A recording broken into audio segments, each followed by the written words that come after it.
Баршаңызға сәлем достар, сіздермен қызық факт арнасы. Бүгін сіздермен гематогеннің пайдасы мен зияны туралы толығырақ талқылайтын боламыз. Видеоны бастамас бұрын каналға жазылып, лайк басып қоюды ұмытпаңыздар. Көптеген балалар сүйіп жейтін гематоген еліміздегі дәріханалар сөрелерінде самсап тұрғанымен, оны Германия, Австрия сынды еуропалық мемлекеттерден кездестіре алмаймыз. Десе де, гематоген алғаш рет Швейцарияда жасалған. Бастапқы кезде өгіз қанының негізінде жасалған гематоген сұйық күйде болған екен. Ірі қара малдың қанынан бөлек гематоген құрамында жұмыртқаның сарыуызы болады. Гаммель гематогені 20 ғасырдың басында үлкен танымалдыққа ие болған. Бірақ уақыт өте келе гематоген өндірісі төмендей түседі. Ал бүгінде неміс және швейцариялық дәрігерлер тәттінің бұл түрінен сақтандырып отыр.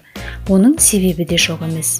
КСРО өзіне тиесілі гематоген өндірісін 20 жылдары қолға алған. Ал 1925-26 жылдары қарқынды түрде өндіріле бастайды. Оған себеп бұл уақытта мемлекеттегі азық-түлік жеткіліксіздігі аса күрделенген еді.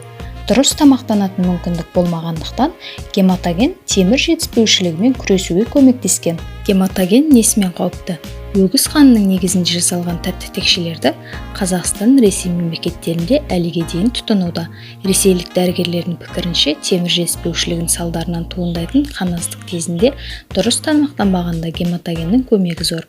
Алайда шетелдік дәрігерлер аталған тәттінің бірнеше зиянды тұстарын айтып отыр. Гематоген өте құнарлы өнім.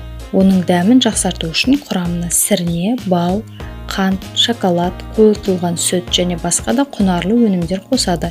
Егер бала артық салмақ қосуға бейім болса, гематогеннің салдарынан семіздікке ұшырауы мүмкін. Ал сусамыр дертіне шалдыққан адамдар үшін гематогеннің қаупі мүлдем жоғары. Құрамында темір бар текшелерді өндіргенде бауыздар алдында өлім қатерінен шошынған жануарлардың қаны қолданылады. Жануар мұндай күйге түскен уақытта кортизол, норадреналин, адреналин сынды күйзеліс гормондары қанға көптеген мөлшерде түседі. Соған қоса мал ұстаушылар ірі қара малды жылдам өсіріп, көп ауырмау үшін жемге түрлі антибиотиктер мен гормондар қосып береді. Аталғандардың барлығының бала ағзасына қажет еместігі анық, тіпті денсаулығына зиян. Кортизол есте сақтау қабілетінің нашарлауына, зейінділіктің төмендеуіне, ашушаңдыққа алып келеді. Ал жануарларға арналған антибиотиктер баланың иммундық жүйесін бұзады.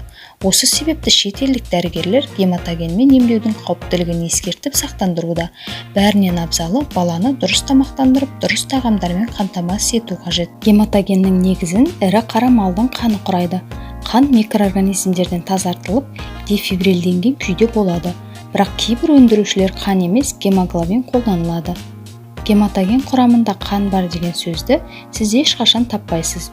Өйткені онда тек тағамдық альбумин деген атпен қан белоктары жазылады. Көмірсулық құрамына келетін болсақ, оның құрамында келесідей қанттар болады: декстрин, мальтоза, сахароза, глюкоза. Гематоген құрамындағы пайдалы альбумин бұл тек тәттінің 5% ғана, шамамен 2 грамм екенін бәріміз білуіміз керек. Ал қалған масса гематогенге тәтті дәм беру үшін қосылған. ГОСТ бойынша жалпы салмақтың 30% қант қосылған қою сүт, сондай-ақ дәл осы мөлшерде крахмал, ванилин және құмшекер қосылады. Яғни іс жүзінде гематоген бұл 4-тен көп бөлігі қанттан тұратын десерт. Қанттың ерекше мөлшерін ескере отырып, темірді ет пен бауырдан алу пайдалы болмақ. Мысалы, 100 грамм еттен 23 миллиграммға дейін темір алуға болады. Дәл осы мөлшерде тәтті гематогеннің құрамында 7-13 миллиграмм ғана темір болады. Гематогеннің құрамында күш беретін темір бар деген аңызбен оны тұтынуға болмайды.